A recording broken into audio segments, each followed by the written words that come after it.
আমাদের খ্রিস্টান ভাই এবং বোনেরা তার মর্যাদা পাবে, মুসলমানদের অধিকার পাবে। আইনের চোখে কিন্তু আমরা সকলেই সমান, কিন্তু কে হিন্দু কে মুসলমান কে খ্রিস্টান সংবিধান কিন্তু ডিভাইড করেনি।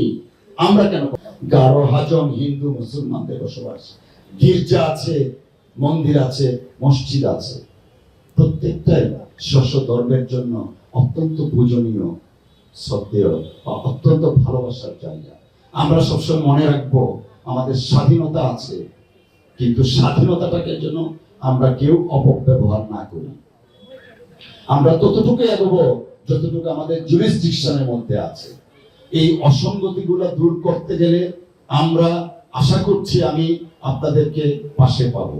হয়তোবা অনেক কিছু আমাদেরকে চ্যালেঞ্জ হিসেবে নিতে হবে, কারণ দীর্ঘদিনের যে পচনশীল সমাজ ব্যবস্থা, যে কাঠামো, সেই কাঠামো যখন আমরা ভাঙতে যাব তখনই কিন্তু অনেক সমালোচনা হবে, প্রতিরোধ আসবে, প্রতিবাদ আসবে। আমাদের দায়িত্ব থাকবে সততার সাথে, ন্যায়পরায়ণতার সাথে, ইনসাফের সাথে প্রত্যেকটা দায়িত্ব পালন করা। এবং আমি আগেও কথা দিয়েছি, এখনো কথা দিচ্ছি, ইনশাআল্লাহ আমি চেষ্টা করব ইনসাফের সাথে দায়িত্ব পালন করা। আমাদের এই অঞ্চলটা সেই সুষম পরগনার অধিভুক্ত তৎকালীন মহারাজাদের একটা অংশ এবং অত্যন্ত একটা ঐতিহ্যবাহী জনপদ হচ্ছে আমাদের এই সুষম Durgapur.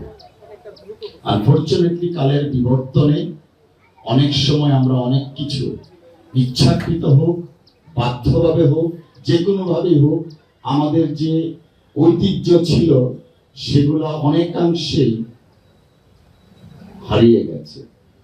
So this is time to restore the tradition that we belong.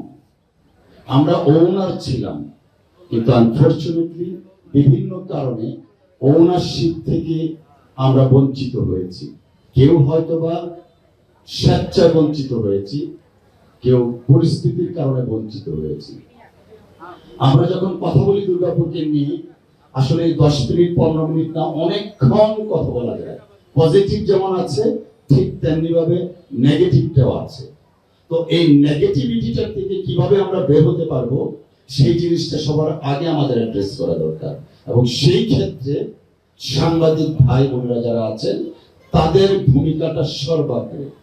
যখন একজন মানুষ রাজনৈতিক কারণে বা সামাজিক, যারা বিত্তশালী বলবো না, সামাজিক ভাবে যারা অত্যাচারী এখনো কিন্তু আমাদের সমাজে আছে, তাদের কারণে যখন একটা পরিবার বঞ্চিত হয়, নিগৃহীত হয়, বা একটা মসজিদের পুকুর দেখা যায় যে একজন রাজনীতিবিদের দখলে, বা একটা মন্দিরের জায়গা ওখান থেকে মাটি নিয়ে একটা সড়ক করছে, এই যে অসঙ্গতিগুলো আছে, এই অসঙ্গতিগুলা তুলে ধরেন আপনারা।